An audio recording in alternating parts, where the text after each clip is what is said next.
నిన్న గౌరవ ముఖ్యమంత్రి వర్యులు చంద్రబాబు నాయుడు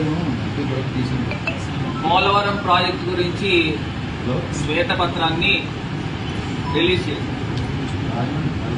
నాకు ఒకటి అర్థం కాని అంశం ఏంటంటే, ముఖ్యమంత్రి గారు ఎవరు ఈ బేస్ చేసుకుని, అంటే ఇది నేషనల్ ప్రాజెక్టు, దీనికి పోలవరం ప్రాజెక్ట్ అథారిటీ అంటే పీపీఏ అని ఉంది.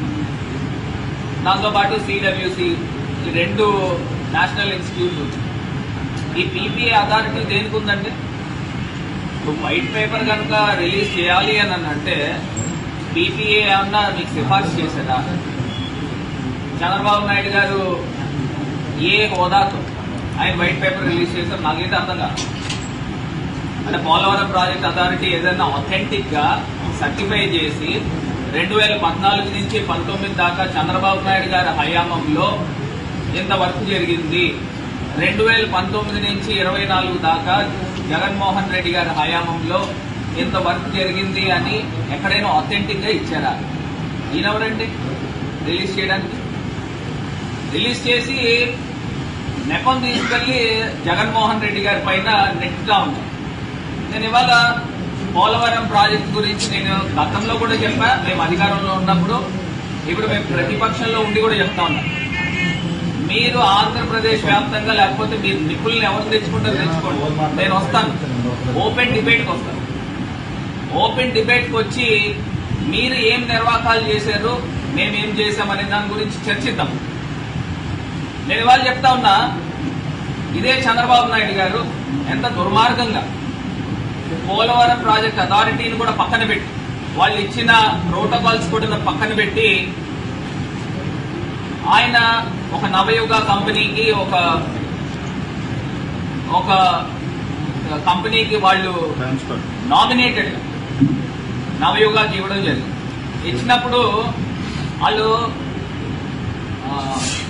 ఏదైతే నీతి ఆయోగ్ నివేదిక కూడా ఇచ్చారు 2016లో.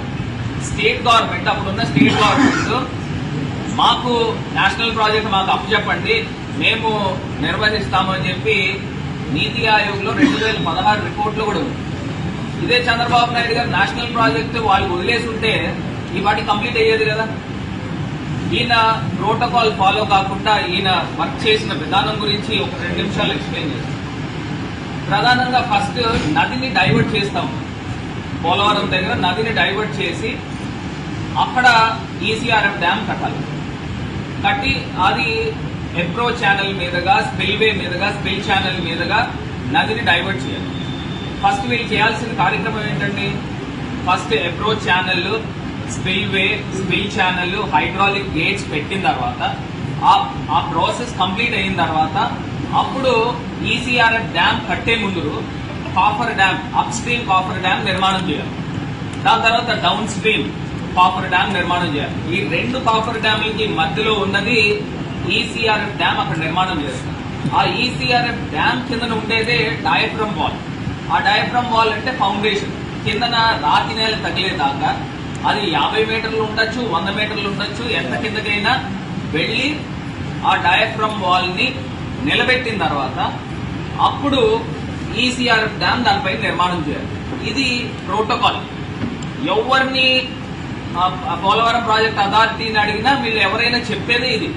కానీ చంద్రబాబు నాయుడు గారు చేసిన తప్పిదం ఏంటంటే, స్పిల్వే స్టార్ట్ చేశారు, అప్రోచ్ ఛానల్ స్టార్ట్ చేశారు, స్పిల్ ఛానల్ స్టార్ట్ చేశారు. దీంతో పాటు హైడ్రాలిక్ గేట్స్ ఇంకా పెట్టలేదు అనుకోండి. ఇవి చేస్తూ ఇంకో పక్కన కాఫర్ డ్యామ్ పూర్తి చేయకుండా సగం కాఫర్ డ్యామ్ కట్టాడు. అదే రకంగా డౌన్ స్ట్రీమ్ కాఫర్ డ్యామ్ కూడా సగం కట్టాడు. దీంతో పాటు డయాఫ్రమ్ వాల్ ని సగం స్టార్ట్ చేశాడు. ఇవన్నీ ఒక్కసారి పెట్టుకోవడం వల్ల ప్రకృతి మన చేతిలో ఏముండదు. వరదలకి వచ్చినప్పుడు లాస్ట్ టైం 2021 అనుకుంటా, అప్పుడు వచ్చిన హైయెస్ట్ ఫ్లడ్ 28-29 లక్షల క్యూసెక్ వాటర్ వచ్చినప్పుడు 1 కిలోమీటర్న్నర వెడల్పు నుంచి నది వెళ్లాలండి. వీళ్ళు తీసుకొచ్చి కాఫర్ డ్యామ్ ని ఒక పక్కనేమో 800 మీటర్లు ఎంతో పూడ్చారు, ఒక పక్కన 400 మీటర్లు ఓపెన్ పెట్టారు, ఇంకో పక్కన 200 మీటర్లు ఓపెన్ పెట్టారు. ఇంత వాటర్ వచ్చినప్పుడు ఏమవుతుంది, హై వెలాసిటీ 28 లక్షల క్యూసెక్ ప్రెషర్, నాకు తెలిసి 1,00,000 క్యూసెక్ ప్రెషర్ అవుతుంది. అంత హై వెలాసిటీ వాటర్ రావడం వలన డయాఫ్రమ్ వాల్ బ్రీచ్ అయింది, కింద ఉన్న డయాఫ్రమ్ వాల్ ని ఎత్తుకుని వెళ్ళిపోయింది. దాంతో పాటు ఈసీఆర్ఎఫ్ డ్యామ్ ప్రాంతం ఏదైతే ఉందో ఆ ప్రాంతంలో పెద్ద పెద్ద స్కవర్స్ పడి అగాధాలు అంటే గొయ్యలు కింద పడిపోయింది. పడిపోవడం వలన ఈ పోలవరం ప్రాజెక్ట్ డిలే అయింది. ఈ తప్పిదాలు చేసింది ఏ ప్రభుత్వంలో జరిగిందంటే చంద్రబాబు నాయుడు గారి ప్రభుత్వంలో కాదా? మళ్ళీ నేను నిన్న ఆయన నివేదిక ఇచ్చిన దాంట్లో ఈయనే 70%, 80% కంప్లీట్ చేశాడంట. జగనన్న గారు కేవలం 2%, 3% చేశారని చెప్తా ఉన్నారు. నేను ఇవాళ చెప్తా ఉన్నా, coffer dam, up stream coffer dam ఎవరి హయాంలో కంప్లీట్ అయిందండి? జగనన్న ప్రభుత్వంలో కాదా? డౌన్ స్ట్రీమ్ కాఫర్ డ్యామ్ ఎవరి హయాంలో కంప్లీట్ అయిందండి? జగనన్న ప్రభుత్వంలో కాదా? మొత్తం స్పిల్వే కంప్లీట్ చేసి హైడ్రాలిక్ గేట్స్ పెట్టి నీరుని నదిని డైవర్ట్ చేసి ఈ స్పిల్ ఛానల్ మీదుగా పంపించింది ఎవరి హయాంలో పంపించారండి? ఈ నీరంతా కూడా జగనన్న గారి ప్రభుత్వంలో కాదా?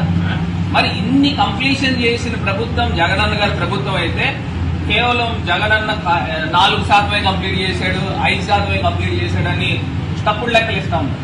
ఇవన్నీ పక్కన పెడితే ముందర పోలవరం ప్రాజెక్టు ఇంత అనర్థానికి దారి తీసిన భారతులు ఎవరు అని అడుగుతా ఉన్నారు.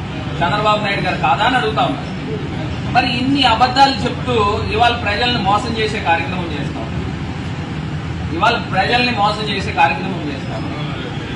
నిజంగా జగనన్న వచ్చిన తర్వాత ఆ స్కవర్స్ పడిన తర్వాత ఏదైతే ఈసీఆర్ఎఫ్ డ్యామ్ కట్టాలో అక్కడ హైడ్రాలిక్ కంపాక్షన్ చేసి శాండ్ ని కొన్ని లక్షల టన్నుల శాండ్ ని తీసుకుని వచ్చి దాన్ని అంతా కూడా ఒక నున్నగా క్రికెట్ స్టేడియం లా తయారు చేశారు, గ్రౌండ్ లాగా.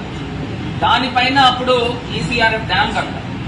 ఇవన్నీ పక్కన పెడితే ఇంకా రాబోయే రోజుల్లో కొన్ని అనర్థాలు కూడా జరిగేదానికి అవకాశం ఉంది. ఒకటి, కాఫర్ డ్యామ్ యొక్క పీరియడ్, అది సస్టైన్ అయ్యే పీరియడ్ కేవలం 3 సంవత్సరాలు అనుకుంటా నాకు తెలిసి. మరి కాఫర్ డ్యామ్ మొదలు పెట్టింది చంద్రబాబు నాయుడు గారి హయాంలో 4-5 సంవత్సరాల క్రితం మొదలు పెట్టింది. మరి దాని టెన్యూర్ ఎంతకాలం ఉంటుంది? దాని స్పాన్ ఎంతకాలం ఉంటుంది?